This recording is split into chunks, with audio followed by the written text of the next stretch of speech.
Hi అండి, నమస్తే. నేను మీ Rama. Welcome back to our channel YVL creations. ఈరోజు వీడియో వచ్చేసి మొన్న శ్రీరామ నవమి నాడు వీడియో అయితే తీసానండి. అది పెడదాం అని అయితే ఇన్ని రోజులు అయిపోయింది. ఎందుకు కారణం కూడా నేను చెప్తాను. ముందుగా అందరికీ శ్రీరామనవమి శుభాకాంక్షలు. లేట్గా విషెస్ చెప్పానని ఏమనుకోకండి. నేను నెక్స్ట్ డే ఈ వ్లాగ్ పెడదాం అనుకున్నాను, కానీ అయితే ఎందుకు పెట్టలేదన్నది వీడియో పూర్తిగా చూడండి, నేను అన్నీ చెప్తానండి. ఇప్పుడు చూపిస్తున్న గుడి అయితే మేము ఉంటున్న ఊర్లో రామాలయం అండి. అక్కడికైతే వెళ్ళాము. మార్నింగే లెగ్సి స్నానాలు చేసి ఇంటికాడైతే దీపారాధన చేసేసుకుని మా సొంత ఊరులకైతే వెళ్ళి అక్కడ రామాలయానికి వెళ్ళి దర్శనం చేసుకుని వచ్చేసామండి. ముందు స్టార్టింగే కొంచెం చూపించాను కదండి రాముల వారి విగ్రహము, అదైతే మా సొంత ఊర్లోనండి. నా వీడియోస్ ఫాలో అయ్యే వాళ్ళకైతే తెలుస్తుందండి, మేము మా సొంత ఊర్లో కాకుండా వేరే ఊర్లో ఉంటున్నామండి, పక్క పక్కనే అని. అయితే ఉదయాన్నే వెళ్ళి మా ఊర్లోకి అయితే వెళ్ళి రామాలయానికి వెళ్ళి రాముడిని దర్శనం చేసుకుని వచ్చేసామండి ఫ్యామిలీ మొత్తము. నెక్స్ట్ అయితే మేము ఉంటున్న ఊర్లోనైతే రాముడి కళ్యాణం చేస్తున్నారంటే అక్కడ నుంచి వచ్చేసాక మా పక్క ఆవిడతోనైతే మేము ఇద్దరం అయితే వచ్చామండి గుడికి. బయట గారి స్తంభం దగ్గర ఆంజనేయ స్వామి దగ్గర అన్ని దీపారాధన చేసేసుకుని దర్శనం చేసేసుకుని మేము వెళ్ళి కూర్చున్న తర్వాత అయితే రాముడి వారి కళ్యాణం స్టార్ట్ అయ్యిందండి. మొత్తం అంతా చూసామండి, చాలా బాగా అయితే జరిగింది. నేనైతే ఫస్ట్ టైం చూడడం అండి ఇది. మా ఊర్లోని ఈ ఊర్లోని కాదండి, ఎక్కడ సీతారాముల కళ్యాణం అయితే చూడలేదు, ఇదే ఫస్ట్ టైం చూడడం. చాలా బాగా అయితే జరిగింది. నేను అంతా వీడియో తీసి పెడితే మీకు 2 గంటలు 3 గంటలు పట్టేస్తుందని కొంచెం కొంచెం ఇంపార్టెంట్ దగ్గర అయితే తీసానండి. నెక్స్ట్ ఆ వీడియో కూడా 2x5 స్పీడ్లో అయితే పెట్టానండి. కొంచెం ఫాస్ట్గా అవుతుంది కదా, మరి ఒక 30 మినిట్స్ 50 మినిట్స్ అలాగైతే చూడడానికి బోర్ కొడుతుందని కొంచెం ఫాస్ట్గా అయితే తీసానండి. కొన్ని ముక్కలు కూడా కట్ చేసాను. నెక్స్ట్ వచ్చేసి నేను వీడియో ఎందుకు పెట్టలేదన్నది కారణం చెప్తానన్నాను కదండి. మా సొంత ఊరిలో అయితే శ్రీరామనవమి వెళ్ళిన తర్వాత ఏకాదశి నాడైతే కళ్యాణం జరుపుతారండి. చాలా వరకు అందరూ కొత్తగా అనుకోవచ్చు, అందరూ శ్రీరామనవమి నాడైతే మధ్యాహ్నం కళ్యాణం జరిపేస్తారు. మా ఊర్లో అయితే నవమి నాడైతే చెయ్యరండి. ఏకాదశి నాడైతే నైట్ టైం అయితే మా ఊర్లోని రాముడి వారి కళ్యాణం జరుగుతుంది. అక్కడికి వెళ్దాము, అక్కడ వీడియో తీద్దాము, అది ఇది కలిపి వ్లాగ్ పెడదాము అనుకున్నానండి. కానీ ఆ రోజు వెళ్ళలేదు.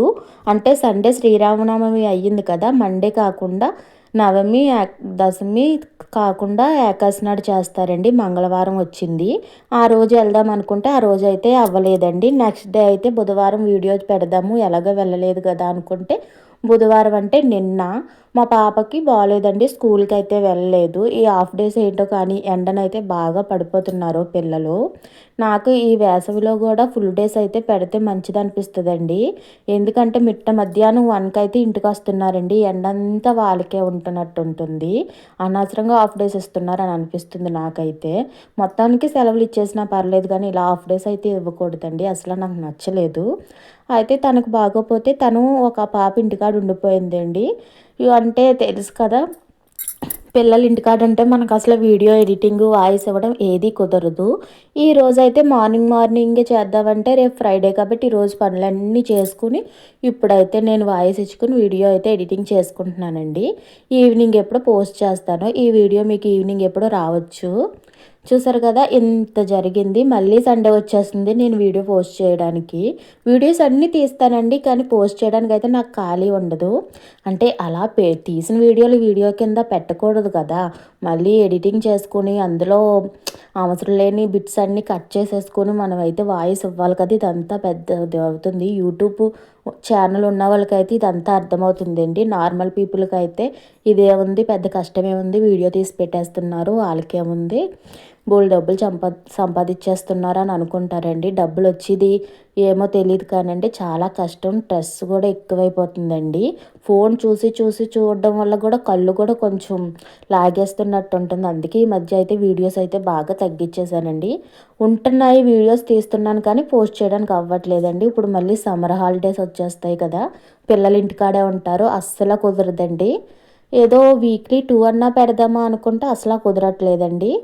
నెక్స్ట్ వచ్చేసి మన ఛానల్ ఏమో కుకింగ్ ఛానల్ కదండి. రోజు వీడియోస్ కుకింగ్ చేసుకుని, వీడియో ఎడిటింగ్ చేసుకుని చేయాలంటే చాలా కష్టమైపోతుంది. అందుకే ఈ మధ్య అయితే కుకింగ్ వీడియోస్‌తో వ్లాగ్స్ అన్ని రకాలైతే పెడుతున్నానండి. మీకు ఆల్రెడీ చెప్పాను కదా! ఇలా వ్లాగ్స్ కూడా పెడతాను. మీరు చూడండి. మీకు ఏ విధంగా అయితే వీడియోస్ కావాలన్నది కూడా కామెంట్ చేయండి. నేను అలా తీయడానికి ట్రై చేస్తాను. కళ్యాణం అయితే చాలా బాగా జరిగిందండి. రాముడి వైపు 2 జంటలు, సీతమ్మ వైపు 2 జంటలు కూర్చొనైతే కళ్యాణం అయితే జరిపారండి. ఇక్కడ కన్నా మా ఊర్లోని చేసిన కళ్యాణం అయితే ఇంకా బాగా చేశారు. అంటే నేను చూడలేదు కదా! వెళ్ళలేదు కదా! అని అడగొచ్చు. మా ఫ్రెండ్స్ వీడియోస్ అయితే నాకు పెట్టారండి. అవైతే మనకి యూట్యూబ్ ఫుల్ వీడియోకైతే అడ్డంగా తీయాలి కదా! ఆళ్ళైతే నిలువుగా తీసి పెట్టారండి. అవైతే నేను షార్ట్స్‌లో పోస్ట్ చేస్తాను చూడండి. అక్కడైతే పెళ్లి మాటలు, హ్మ్. అదేంటి బట్టలివ్వడాలు, కట్నాలు ఇయన్నీ ఉంటాయి కదా! అవి నెక్స్ట్ చాలా అయితే మనం పెళ్లి ఎలా చేస్తారో అన్నీ అయితే ఫస్ట్ నుంచి అయితే చూసారండి. అది నేనెప్పుడు ఎళ్ళలేదు. ఈసారి ఎళ్ళాలి. సొంతూరయ్యి గూడా నేనెప్పుడు చూడలేదని అనుకున్నానండి. చూసారు కదా! ఇక్కడైతే ఎంతమంది జనం వచ్చారండి. గుడైతే చాలా పెద్ద గుడి. అయినా గాని ఆ గుడంతా సరిపోలేదు. బయట గూడా నుంచున్నారు. ఈ కళ్యాణం మొత్తం అయ్యేటప్పటికైతే మాకు 2 అయిపోయిందండి. 1:30, 2 వరకు అయిపోయింది. నెక్స్ట్ అయితే పానకం తీసేసుకొని, దండం పెట్టేసుకొని, భోజనాలైతే తినడానికైతే వెళ్ళామండి. పెళ్ళంతా అయిపోయిన తర్వాత ఈ రాములవారి రామాలయం దగ్గర అయితే భోజనాలు కూడా పెడుతున్నారు ఆ రోజు. చాలా మట్టుకైతే ఆ రోజు అన్ని గుళ్ళు కాడ పెడతారు కదండీ! ప్రసాదం అయితే చాలా బాగుందండి. గుడి దగ్గర భోజనం చేసేసిన తర్వాత మళ్ళీ లోపలికొచ్చి అక్షింతలు ఇస్తున్నారంటే నేను తీసుకున్నానండి. అందులో నాకైతే తలంబ్రాల్లో ముత్యం ఉంటుంది కదండీ! ఆ ముత్యంతో పాటు తలంబ్రాల అక్షింతలు అయితే వచ్చాయండి. నాకు చాలా హ్యాపీ అనిపించింది. ఆ రాముడు నన్ను దీవించాడు అనుకున్నానండి. సీతారాముల అనుగ్రహం నా మీద ఉంది అని చాలా హ్యాపీగా అయితే ఫీల్ అయ్యానండి. అలాగే మా ఊర్లో అయితే శ్రీరామనవమి నాడైతే భోజనాలు పెట్టలేదండి. చెప్పాను కదా! ఏకాదశి నాడు నైట్ టైము దేవుడికి కళ్యాణం చేస్తారని. ఆ రోజైతే మార్నింగ్ పెడతారండి. చాలా బాగా ఉంటుంది మా ఊర్లో గూడాని. చిన్నప్పుడైతే ఆ తీర్థంలోనైతే కోడిపిల్లలు అమ్మొచ్చేయండి. ఆ కోడిపిల్లల కోసమన్నా నేను ఏడుస్తూ ఎళ్ళేదాన్ని కొనమని. అవేమో రూ. 5, రూ. 10 ఉండి కొనుక్కొని ఇంటికి తెచ్చి ఉండేటప్పటికి 2 రోజులకే చనిపోయేవి. అయినా గానీ మళ్ళీసారి అలాగే కొనుక్కునేదాన్ని. ఒకసారి పోయినాయి గదా అని ఊరుకునేదాన్ని కాదు. అంత పిచ్చి. కోడిపిల్లలంటే కలర్స్ వేసి అమ్ముతారు కదండీ! అవి చిన్నప్పుడు అందరికి అదొక జ్ఞాపకం ఉంటుంది కదా! మీలో ఎంతమంది అలాగా చిన్నవి కలర్స్ కోడిపిల్లలు కొనుక్కున్నారన్నది కామెంట్ చేసి చెప్పండి. అలాగే ఈ వీడియో మీకు ఎలాగనిపించింది అన్నది కూడా కామెంట్ చేయండి. మీలో ఎంతమందికి శ్రీరామనవమి నాడు సీతారాముల కళ్యాణం చూసారో, అలానే తలంబ్రాల బియ్యంతో పాటు ముత్యాలు తీసుకున్నారన్నది కూడా నాతో షేర్ చేసుకోండి. మొత్తం ఇదంతా అయినప్పటికైతే 2:30 అలాగయిందండి. మళ్ళీ ఆ ఎండలో అయితే ఇంటికెళ్ళామండి. నడిచి వెళ్ళామండి. చాలా అయితే ఎండగా ఉంది ఆ రోజు. అంటే ఇంచుమించు 1 కిలోమీటర్ వరకు నడవాలి మా ఇంటికి వెళ్ళాలంటే లోపలికని చెప్పాను కదండీ! ఆ 1 కిలోమీటర్ నడుచుకుని అయితే వెళ్ళాము. నడక పక్కన పెడితే గానీ దేవుడి కళ్యాణం చూసిన హ్యాపీలో అయితే మాకదేమీ ఎండ అని తెలియలేదు, ఏమీ తెలియలేదు. బాగా జరిగింది అనుకుంటే వెళ్ళామండి. వెళ్ళిన తర్వాత కాసేపు అయితే అలా పడుకుని దొర్లాను.